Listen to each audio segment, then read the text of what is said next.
ஜனநாயகன் திரைப்பட விவகாரம் தொடர்பான மேல்முறையீட்டு மனுவை உச்சநீதிமன்றம் தள்ளுபடி செய்தது. ஜனநாயகன் திரைப்படத்திற்கு விரைந்து தணிக்கை சான்றிதழ் வழங்க வேண்டும் என படக்குழு உயர்நீதிமன்றத்தில் அவசர வழக்கு தொடர்ந்தது.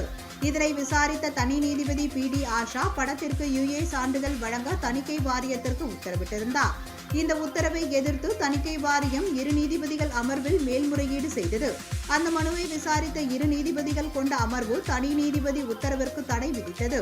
2 நீதிபதிகள் அமர்வு விதித்த இடைக்கால தடையை எதிர்த்து தயாரிப்பு நிறுவனம் உச்சநீதிமன்றத்தில் மேல்முறையீட்டு மனு தாக்கல் செய்தது. அந்த மனு இன்று உச்சநீதிமன்ற நீதிபதிகள் தீபங்கரா தத்தா மற்றும் அகஸ்டின் ஜார்ஜ் மாசி ஆகியோர் அடங்கிய அமர்வில் விசாரணைக்கு வந்தது. உயர்நீதிமன்ற உத்தரவில் தலையிட விரும்பவில்லை என கூறி மனுவை தள்ளுபடி செய்து உத்தரவிட்டனர். உங்கள் வாதங்களை உயர்நீதிமன்றத்தில் முன்வைக்கலாம் என தெரிவித்துள்ளனர். இதன்படி முன்பு குறிப்பிட்டவாறே வரும் 21ஆம் தேதி உயர்நீதிமன்றத்தில் ஜனநாயகன் பட வழக்கு மீண்டும் விசாரணைக்கு வருகிறது.